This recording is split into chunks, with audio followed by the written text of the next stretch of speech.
오래전 영국의 신문에 어느 사람이 특오한 기사로 인하여 영국 기독교 사회가 난리 법석을 쳤었던 때가 있었습니다.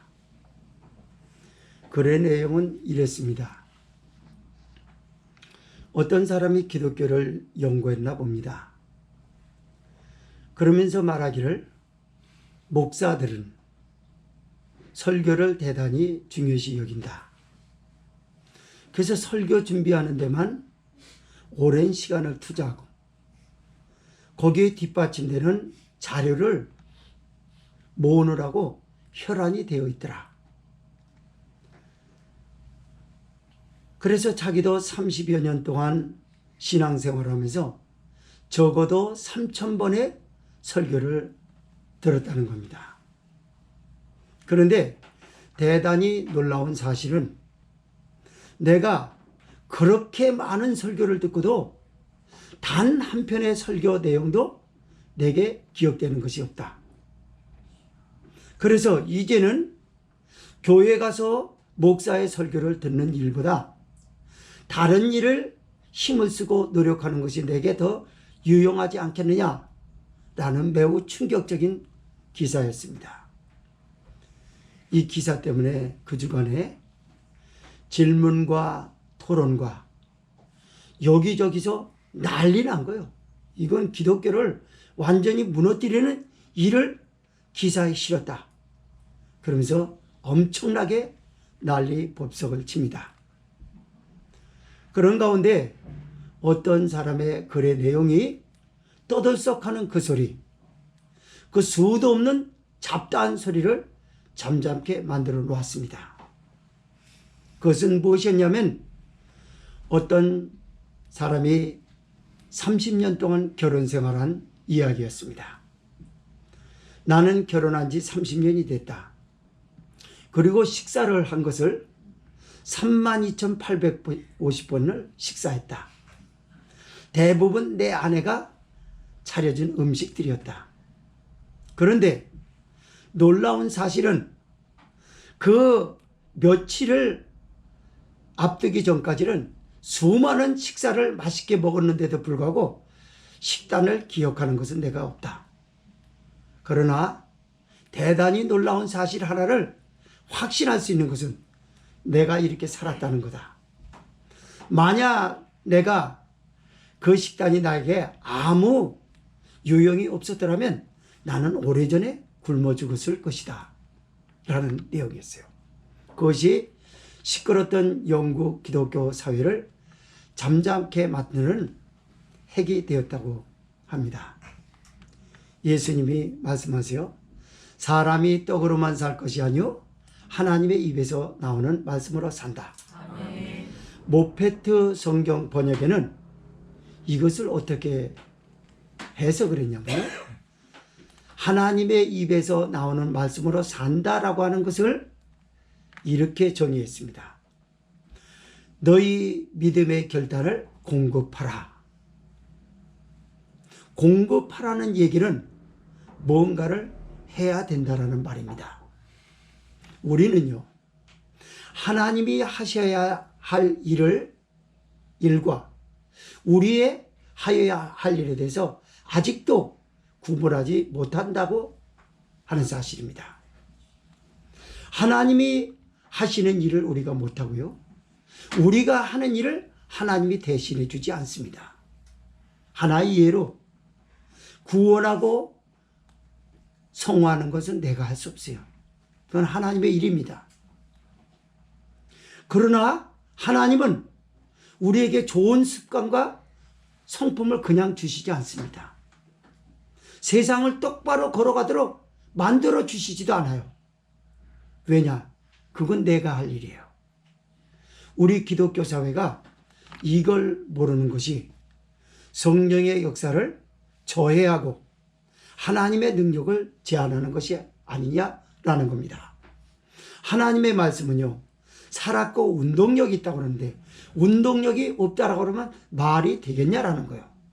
오늘 본서는요, 거기에 대한 명확관한 해답을 내리는 로마인들을 향한 바울 사도의 복음 선포입니다. 로마인들은 좀처럼 해서 이방 종교를 잘 받아들이지 않아요. 초강대국이었기 때문이에요. 그러나 바울은 거기서 그 사람들이 어찌 믿지 않는 자를 부르고 듣지 못한 자를 믿겠느냐? 전파하는 자가 없는데 어떻게 그들이 듣겠느냐? 보내심을 받지 아니하였으면 누가 전파하겠느냐? 지금은 기록된 바 아름답도다.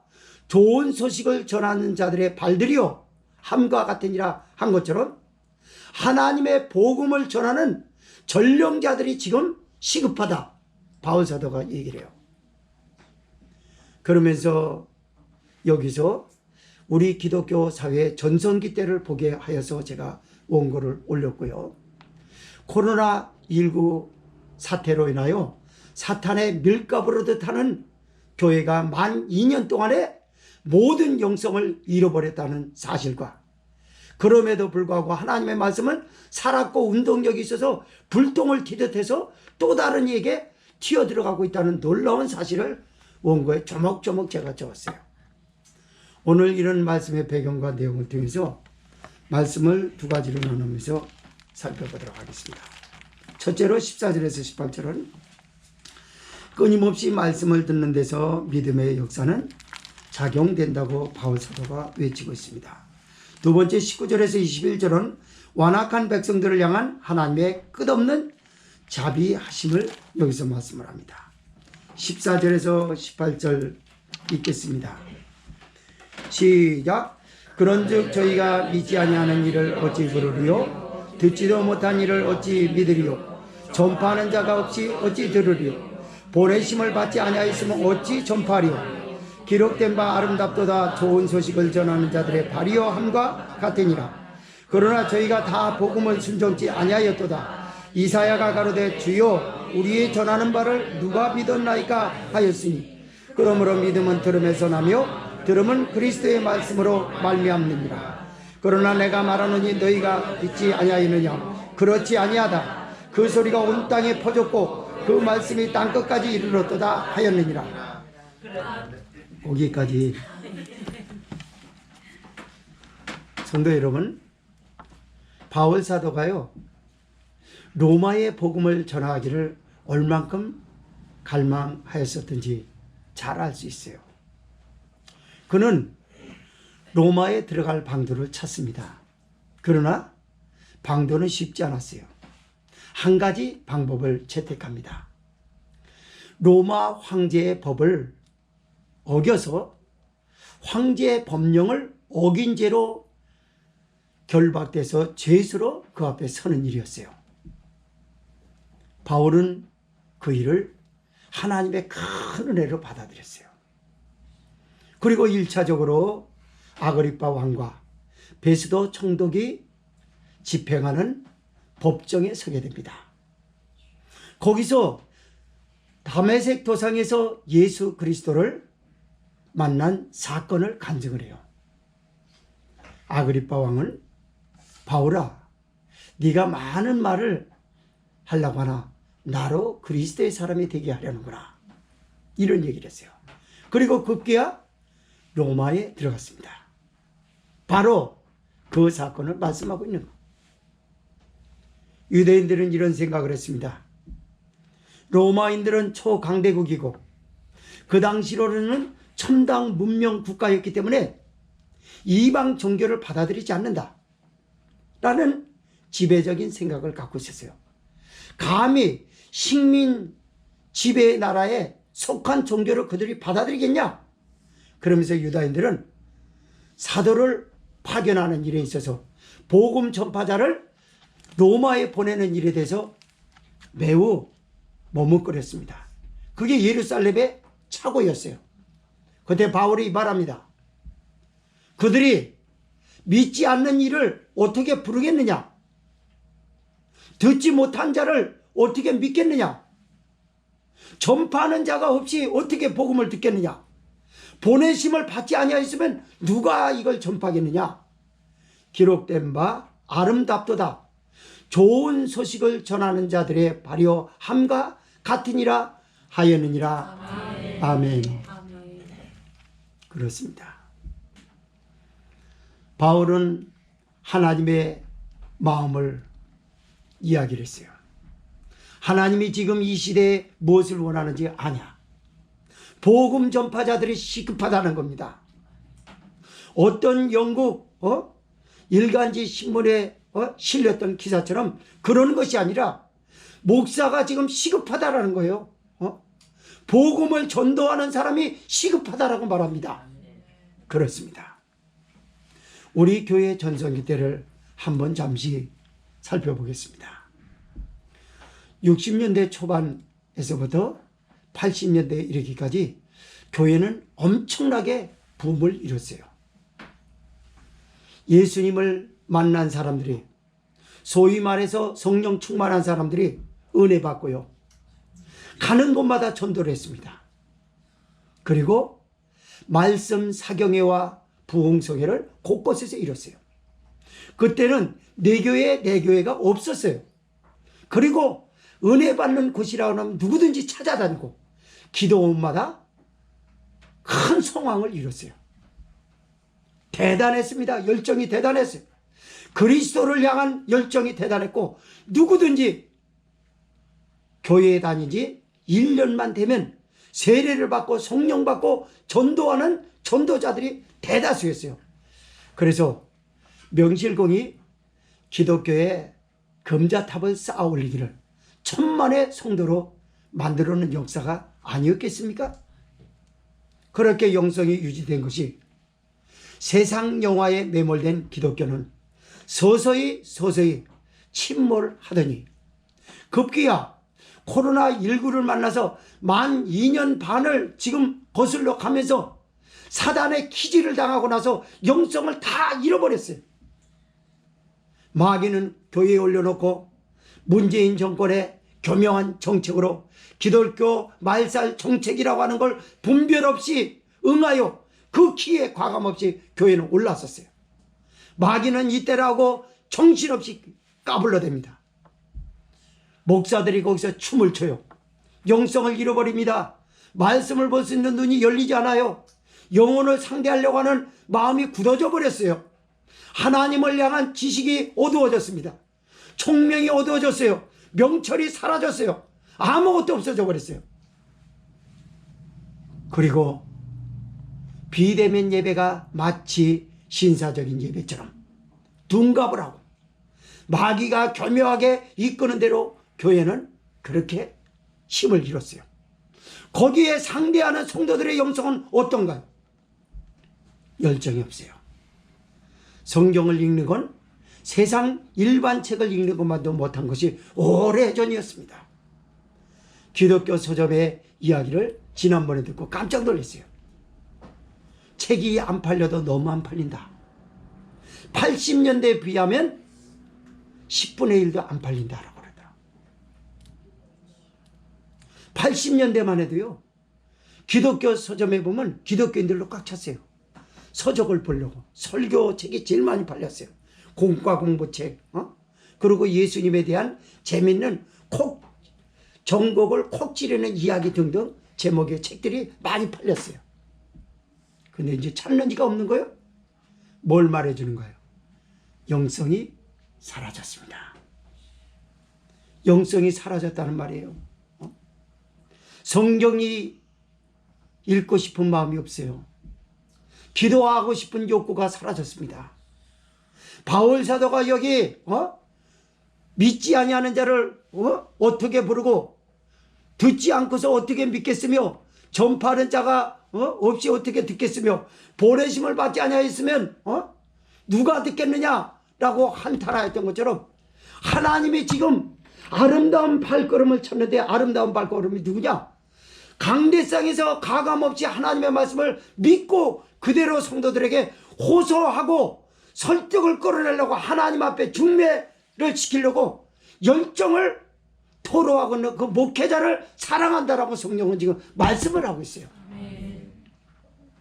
목사가 눈밖에 난 게 아니라 하나님이 찾으시는 거예요. 누가 내 목소리를 대변하겠냐? 그리고 성도와 나와 관계에서 중재 역할을 얼마나 말씀으로 잘 전할 것이냐? 이걸 찾는 거예요. 옛날에 복음이라는 건 다른 게 없었어요. 고차원적인 신학적 지식도 결여된 상태였습니다. 그때는요, 예수님의 십자가의 죽으심과 부활이라고 하는 내용들이었어요. 결코 고상하지 않았습니다. 고차원적이지도 않았어요. 그러나 예수님이 나 같은 죄인을 용서하시고 받아들여 주시고 천국으로 인도하여 이 한많은 세상 가운데 삶을 접근하면 이후에 새로운 삶이 펼쳐질 것이라고 하는 소망이 기독교인의 정신을 사로잡았어요. 그래서 죽을 둥 살 둥 모르게 예수님을 위해서 살았던 그 영성은 어디로 갔냐라는 거예요. 찾기가 너무 어려운 것입니다. 바울 사도가 말하고 싶은 것도 그거예요. 누가 아름다운 발이냐? 누가 아름다운 활동을 지금 하고 있느냐? 예수 그리스도의 복음을 전하는 사람인 줄 믿으시기 바랍니다. 그래서 사도 바울이요, 한탄하면서 이사야 선지자의 예언의 말씀을 인용을 합니다. 뭐라고요? 누가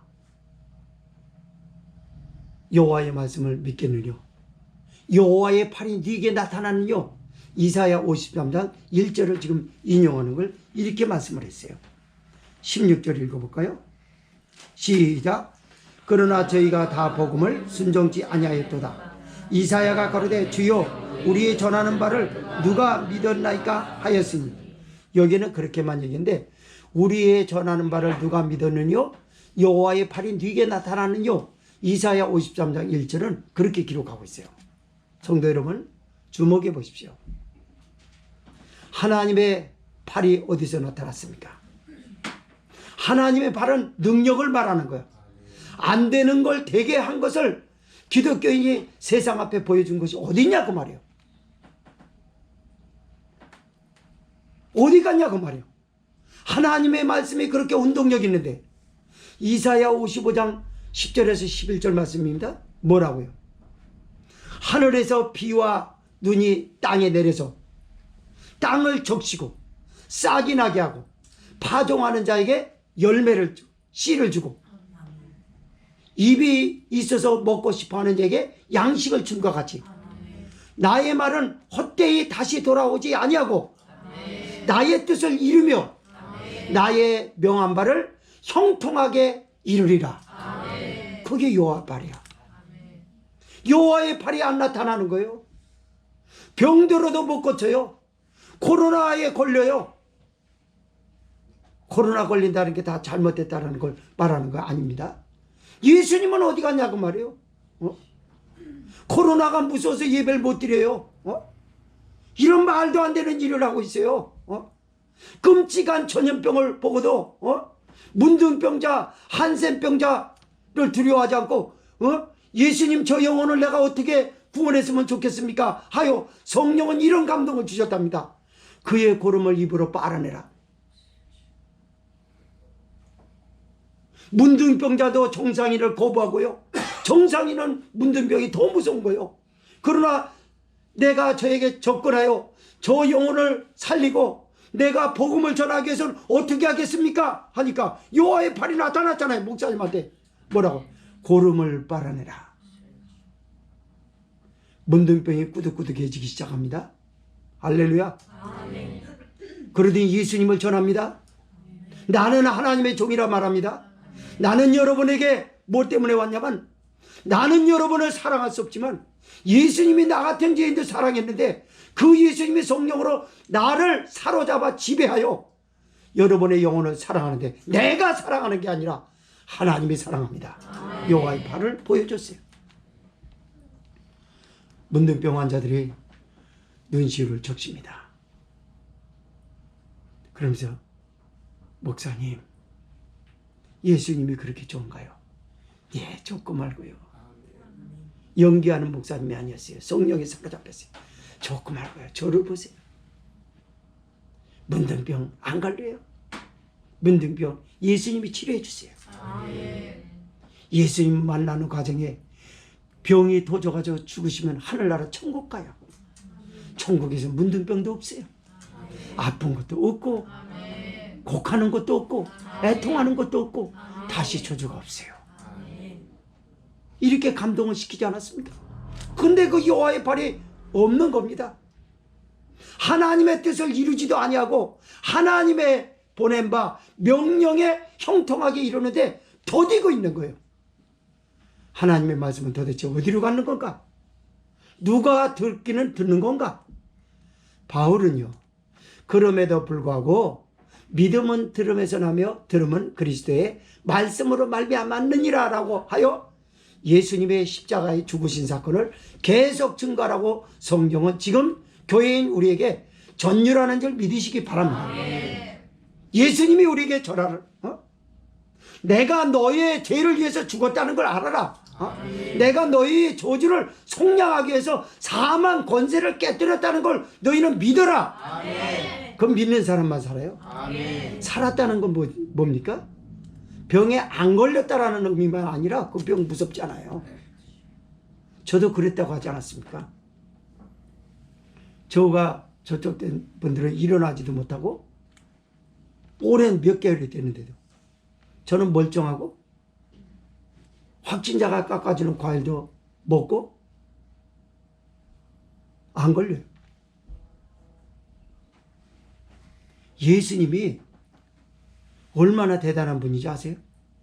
출애굽기 16장에는요 뭐라고 말씀하냐면요, 너희가 나의 율법을 순종하라. 그러면 애굽에 내린 질병을 너에게 내리지 아니하리라 그랬거든요. 애굽의 질병이 뭡니까? 몹쓸 병이에요. 죽을 병이에요. 그건 걸리면 죽는 거예요. 그런데 하나님의 백성에게 안 내린다고 했어요. 즉 말하자면 감염 안 돼요. 근데 왜 그렇게 무서웁니까? 여러분의 신앙은 다시 한번 이 말씀에 청진기를 대보고 진단을 받아야 됩니다. 어떤 진단이 내려질까요? 영성이 약해졌구나. 영적으로 병들었구나. 마음이 약해졌구나. 많이 약해져서 용기가 안 나는가 보다. 성령은 지금도 감동하십니다. 죽을 병 안 걸려요. 환난 걱정하지 마세요. 내가 살았다라고 하는 의미는요, 그게 겁 안 나는 거예요. 하나님의 상대하는 일이라면요, 말씀과 관련된 일이라면요, 어디든지 주저없이 찾아가는 것이 살아있다라는 겁니다. 그런데 무엇 때문에 거기를 못 간다? 그건 죽은 거죠. 말씀의 운동력이 그에게서 안 나타나는 거죠. 들었는데 왜 나한테는 안 나타나냐 그 말이에요. 안 나타나면 다 안 나타나야 되는데 어떤 사람에게는 나타나고 어떤 사람에게는 왜 안 나타납니까? 그 문제 아닙니까? 17, 18절 읽겠습니다. 18절 시작. 그러나 내가 말하노니 저희가 듣지 아니하였느뇨? 그렇지 아니하다. 그 소리가 온 땅에 퍼졌고 그 말씀이 땅끝까지 이르렀도다. 야, 참 놀랍지 않습니까? 저희가 듣지 아니하였느뇨? 그렇지 않다라는 거예요. 너희는 한 귀를 듣고 한 귀로 흘렸는지 몰라도 말씀은 온 땅에 퍼졌고 온 세상에 들렸는지라 그럽니다. 뭐죠? 구약의 이스라엘 백성들은요, 하나님의 말씀을 얼마나 거역했습니까? 그런데 놀랍게 소문을 들은 이방 기생은요, 간담이 선을 해줬다고 합니다. 이스라엘 백성들에게 시큰둥했던 말씀이 간담이 선을 해줬대요. 직접 들은 게 아니죠. 소문을 타고. 그렇다면 하나님의 말씀의 운동력은 멈췄냐? 아니라는 걸 말하죠. 네가 안 듣는 사이에 불똥이 튀어가지고 저 기생한테 가서 간담이 선을 하고 하더라. 너한테 시큰둥하고 나 다 아는 건데 뭐 너는 그랬는지 모르지만 너는 그랬어. 그래서 너에겐 약이 되지 못해서. 그러나 하나님의 명한 바 뜻을 형통하게 저 기생에겐 꽂혔다. 이거 아닙니까? 맞습니다. 따라서 하나님의 말씀은 안 들었던 사람들로 인하여 그들의 완악함 때문에 운동력이 사라진 게 아니라 그 운동력은 엄청납니다. 필요한 대로 막 들어가서 그냥 막 역사를 일으키는 거예요. 아멘. 맞습니다. 대단했습니다. 예수 그리스도의 복음을 직접 들은 게 아닌데 복음을 소문을 듣고 나서 역사를 이룬 사람은 얼마나 많게요. 오래전에 병원에서 이런 일이 있었다고 말씀드린 적이 있었습니다. 어떤 두 환자가 병원에 입원했어요. 똑같이 기독교인이에요. 한 분은 목사님이 자주 신방을 합니다. 한 분은 한 번도 안 와요. 근데 신방을 받은 어느 침대에 있는 집사님은 신방 받고 나와서는 무슨 종이를 가지고 화장실에 들어가는 거예요. 그래서 쪼르르 신방을 받지 못해서 갈구하던 또 한 성도님이 화장실에 가보니까 꼬깃꼬깃 버려진 종이가 있어서 보니까 몇 장 몇 절 찬송 몇 장 이거였어요. 그래서 자기 것으로 받아들이고 성경을 찾고 읽고 찬송을 보니까 그 자리에서 치료됐다고 하지 않습니까? 그 버린 사람은 뭐고 주신 사람은 뭐냐고 말이에요. 하나님의 말씀은 내가 버렸다고 해서 버려지는 건가요? 아니요. 하나님의 말씀의 운동력은요, 창조의 역사를 일으켰고요. 재창조의 역사를 지금도 현재 진행 중에 있습니다. 그 역사는요, 개천에서 용인하는 거예요. 그게 여호와의 팔이에요. 세상 사람들은 교회에서 여호와의 팔을 보고 싶어 하는 거예요. 그런데 이 코로나19에 가장 보여주고 싶은 여호와의 팔이 뭡니까? 거침없이 하나님과 관계된 일이라면 어디든지 찾아가는 게 그게 여호와의 팔이 아니겠느냐. 그럼 맞습니다. 수도 없는 사람들이 하나님의 복음을 시큰둥하게 들어요. 앞서 말씀을 드렸던 것처럼 기독교 서적을 잘 찾지 않습니다. 성경과 관련된 책은 아예 도리지를 쳐요. 왜 그런 건가요? 영으로 죽어버렸어요. 죽었기 때문에 거기에 하고 싶어하는 의욕이 상실돼 버린 거예요. 여러분은 기도하고 싶은 마음 있나요? 기독교 서적을 간절히 읽어봐야 되겠다라는 욕구가 있는가요? 욕구가 상실됐다면 영성은 분명히 또 다른 진단이 필요 없이 말씀의 청지기에 정확한 진단으로 받으셔야 될 줄 믿습니다. 영성이 죽어가고 있는 거 깜빡깜빡 말입니다. 두 번째 말씀 보겠습니다. 19절에서 21절 완악한 백성들을 향한 하나님의 끝없는 자비하심을 바울이 선포하고 있습니다. 19절에서 21절 읽습니다. 시작. 그러나 내가 말하노니 이스라엘이 알지 못하였느니 먼저 모세가 이르되 내가 백성 아닌 자로서 너희를 시기나게 하며 미련한 백성으로서 너희를 노엽게 하리라 하였고 또한 이사야가 매우 담대하여 이르되 내가 구하지 아니하는 자들에게 찾음 받고 내게 문의하지 아니하는 자들에게 나타나노라 하였고 이스라엘을 대하여 가라사대 순종치 아니하고 거스려 말하는 백성에게 내가 종일 내 손을 벌렸노라 하셨느니라. 아멘. 히브리서 4장 12절을 굳이 읽지 않아도 하나님의 말씀은 살아 운동력이 있습니다. 좌우의 날성검입니다. 우리의 심령 골수 관절을 찔러 쪼갭니다. 구석구석 안 쪼개지는 게 없어요. 이게 하나님의 말씀입니다. 바울은 다시 한번 모세의 노래를 인용하여 완악한 유대교를 깨뜨리기 위해서 그들에게 강타를 치고 로마인들 이방인들에게 이방인들이 하나님의 선택을 받을 수 있는 절호의 찬스임을 말씀해서 지금 보여주고 있는 것입니다. 모세가 뭐라고 그래요? 내가 내 백성이 아닌 자들로 인하여 내 백성을 시기나게 하고 이방인들을 말하는 거예요. 하나님의 택한 백성이라는 자들은 하나님의 말씀을 듣고 시큰둥하게 했다는 거예요. 근데 이방인들이 이걸 하나님의 관용을 받습니다.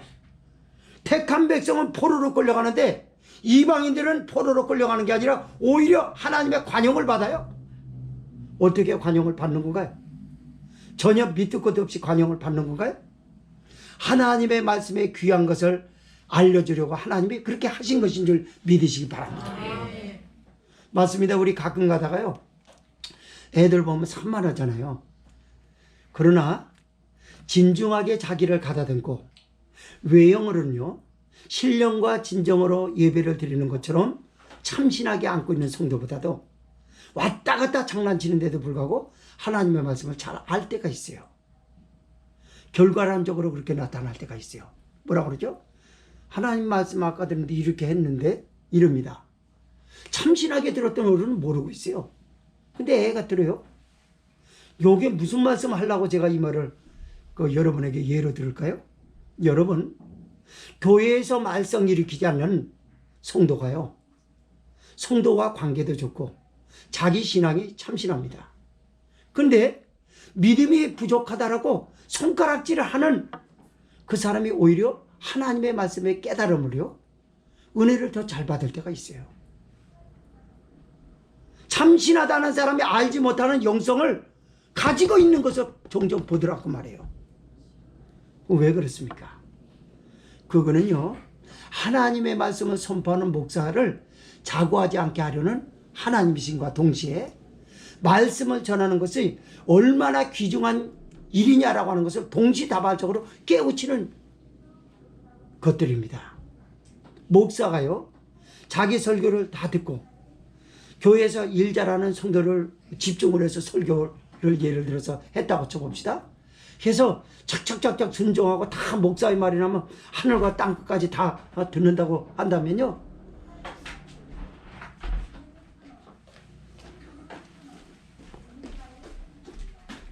그러면요 아마 대단한 그 바벨탑을 쌓게 될 그 목사가 자기 바벨탑을 그리고 우쭐대고 나를 통해서 하나님이 이렇게 해서 하나님은 그거 원치 않거든요. 네가 말하는 거 그 사람은 안 들어. 그럼 말씀 전하지 말아야 되나? 힘이 빠지네. 아니, 네가 예상하지 못했던 사람들 수도 없이 듣는다. 제 자랑 같아서 미안합니다. 어제 노예 예배를 드리러 갔어요. 근데 어제 노예 목사님들이 많이 왔더라고요. 근데 어떤 목사님이 우리 사모님하고 식사하려고 그러는데 제 손을 잡아요.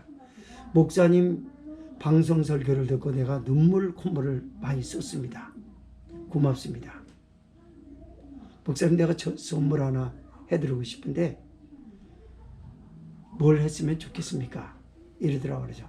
아유, 받아주신 것만 해도 감사한데 무슨 소리예요? 여기까지만 하겠습니다. 왜 그분은요, 전보다 영적인 대선배고요, 말씀도 그래도 모르는 게 아니고 많이 아는 분인데요, 그리고 목사님이신데 현재 어떻게 그럴 수 있을까요? 일반 성도도 아니지 않습니까? 그래서 매일매일 꼬박꼬박 듣는 거 아니겠습니까? 맞습니다. 하나님은요, 바울을 통해서 하는 얘기가 로마인들은 유다인들이 생각하는 것처럼 무조건 되고 거부하는 게 아니라는 거예요. 들을 가치가 있는지 없는지 그거를 중요시 여기는 게 로마인들이라는 거예요. 너희에게는 내 말이 무가치하게 여겨졌는지 모르지만 저 백성들에겐, 우상 숭배하는 백성들에겐 가치 있게 들려줄 것인가 가서 전해보기라도 하라고 말이에요, 여러분. 그래서 전한 거 아니겠습니까? 그러니까 단번에 유대인 로마인이 바뀌잖아요. 그리고 구약의 이스라엘 백성들을 식인하게 했던 것처럼 유대인들을 식인하게 하는 거예요. 누가? 이방인이. 이방인인 로마인, 그것도 로마인이 식인하게 하고 열정적으로 하나님을 찾습니다. 그러니까 안 되겠다, 내가 더 성경 잘하는데, 내가 더 종교의식은 잘하는데 하면서 오늘날로 말하자면 내가 더 기도를 그 사람 옆에 가서 큰 소리를 해야 되겠다, 찬송을 더 그냥 미친 듯이 해야 되겠다, 이렇게 해서 억지로 하나님을 찾아가게 했다는 거 아니겠습니까? 맞습니다. 믿음의 작용은요, 어디서 일어나는 줄 아세요? 말씀을 들을 때입니다. 아까 모페트 성경 번역을 제가 잠깐 얘기를 했죠.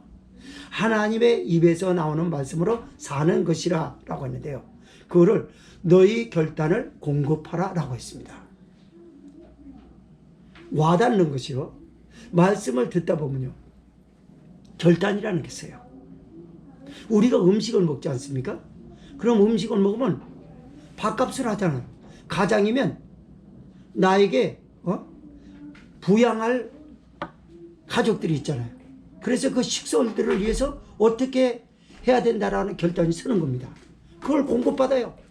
그래서 훌륭하게 직장 생활을 하게 하고 훌륭한 일들을 하게 하는 거거든요. 안 먹으면 죽어요. 그냥 자기도 죽고 가족들도 다 죽어요. 믿음도 똑같아요. 말씀을 들을 때 영의 양식은 더 그렇습니다. 말씀을 들을 때 결단이 있습니다. 결단은 뭘 일으키죠? 에너지를 일으켜요. 에너지를. 내가 이번엔 할 거야. 말없이 결단을 내려줍니다. 그리고 무슨 일이 있어도 나는 한다라고 하여 옆에서 지켜보던 사람들을 깜짝깜짝 놀라게 해요. 오, 저 사람 저렇게 변했어? 그게 지금도 수도 없이 일어난다는 거죠. 다 배척하고 있는 게 안 일어나는 거예요. 하나님의 말씀이 순종치 아니하였도다. 너희가 듣지 아니하였느뇨. 그렇지 아니하다 그랬잖아요. 바울이. 이 말씀이 세상에 다 온 땅에 퍼졌고 세상에 들렸느니라 그랬잖아요. 왁자지껄 소문으로 퍼져나가는 거예요. 그래서 너는 버린 말씀인데 네가 보기엔 버렸어. 근데 딴 사람이 들을 때는 이거 봐라. 나한테 도전을 주네. 이거 기독교인이 돼야 되겠다라고 하는 욕구가 사무치지 않냐 그 말이에요. 여러분. 맞습니다. 우리 기독교에서 가장 위대한 역사는요. 믿음의 작용입니다. 아까 말씀드렸던 것처럼요. 초대교회는요. 말씀을 들을 때요. 막 결단이 생겼어요. 나 전도할래. 그때 전도하는 아낙네들은요. 폭군 남편들이 있었어요. 그래가지고 얼마나 남편에게 두들겨 맞은지 몰라요. 그런데 그래도 결단이 섭니다. 그게 말씀의 능력이에요.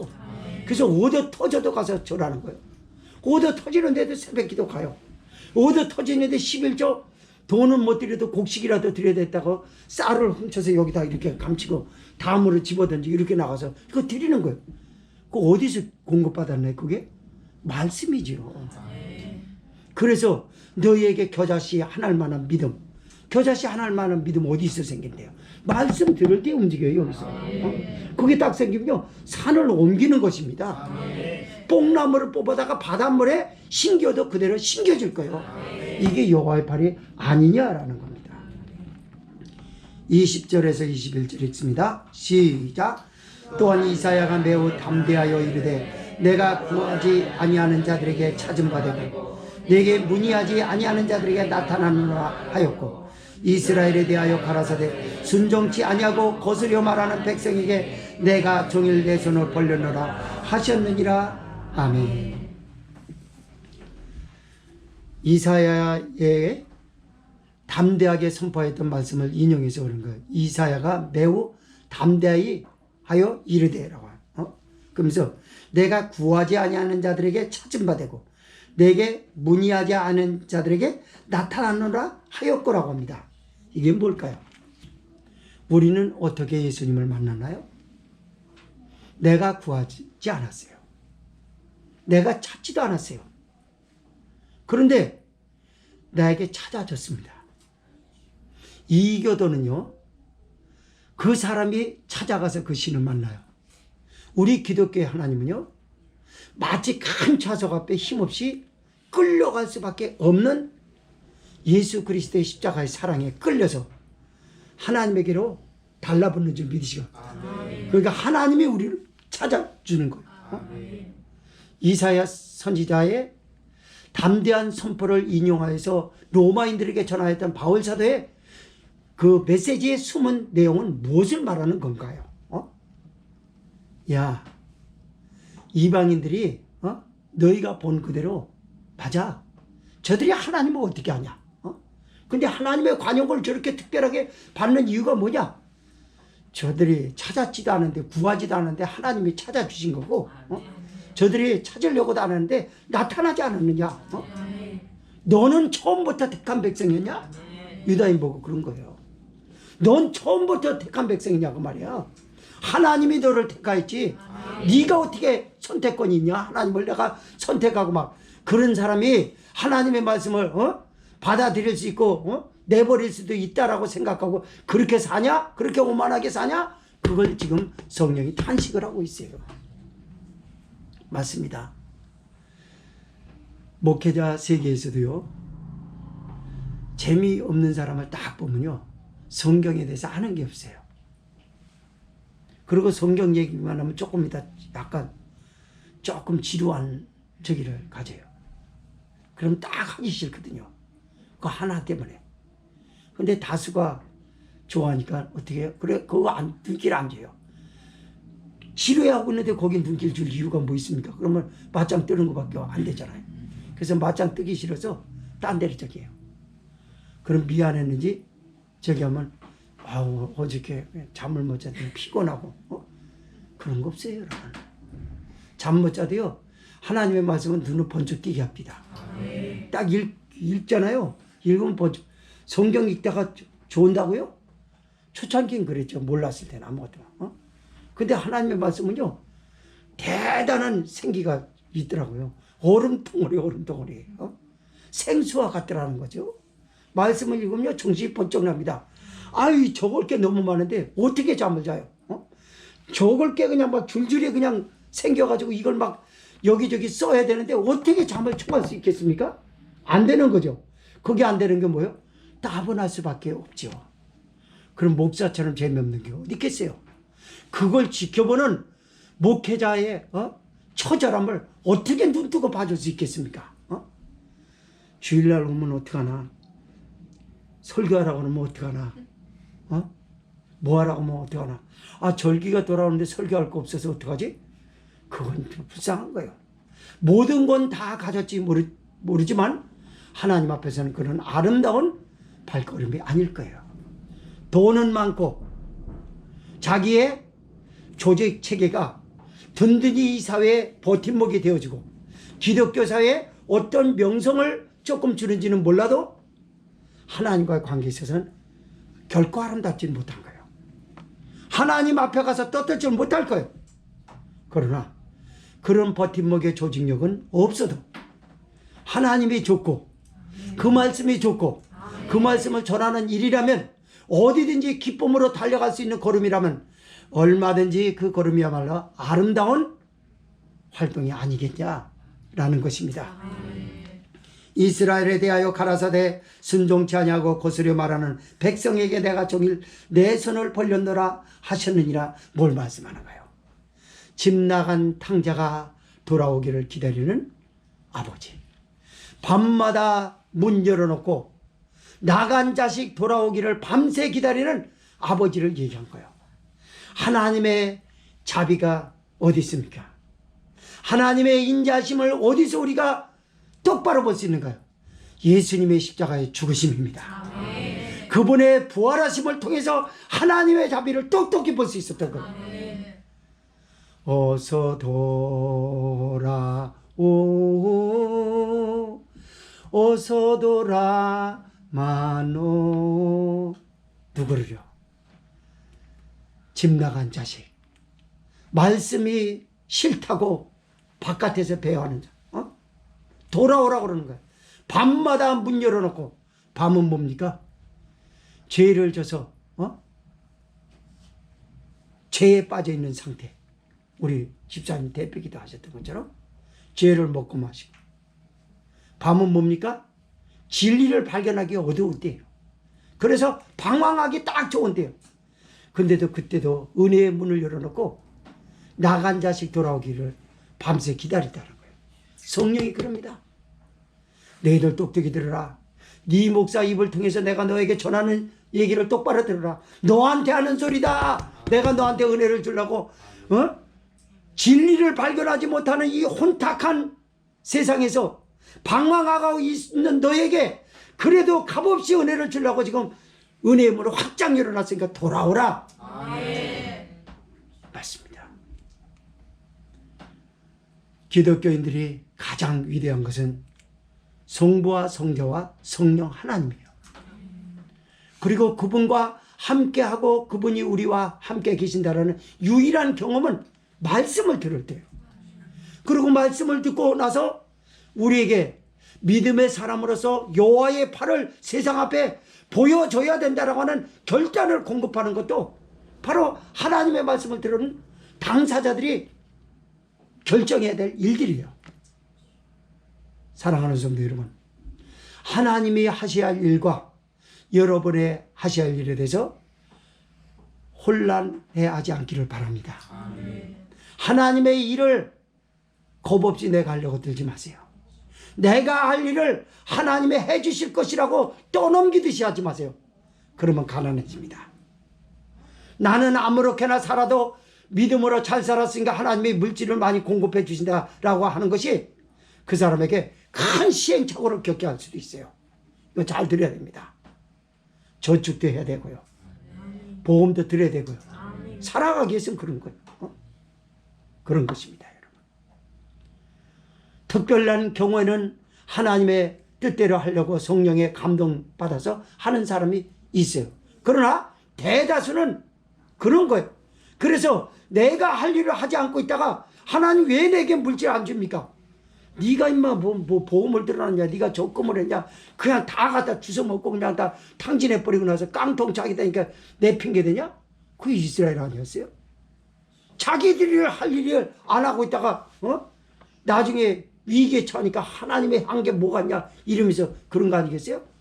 하나님의 일과 사람의 일을 구분하지 못하는 게 여전히 오늘 기독교계에서 발생하고 있어요. 말씀을 정리합니다. 사랑하는 성도 여러분, 하나님이 하셔야 할 일, 우리가 해야 할 일 정확하게 들으셨으면 혼동하지 않기를 바랍니다. 내가 할 일을 하나님의 사람으로서 하십시오. 이 말씀에서는 그걸 결단으로 공급을 시키고 있어요. 이걸 공급하고 여호와의 팔을 세상 앞에 보여줘서 코로나뿐만이 아니라 어떤 전염병도 어떤 위기도 여러분에게 하나님의 백성이라고 하는 사실, 여호와의 팔을 세상 앞에 보여주면서 하나님의 말씀을 받은 사람, 하나님의 백성이 이렇게 대단하다라고 하는 걸 보이면서 사시기를 주의 이름으로 축복합니다. 기도합시다.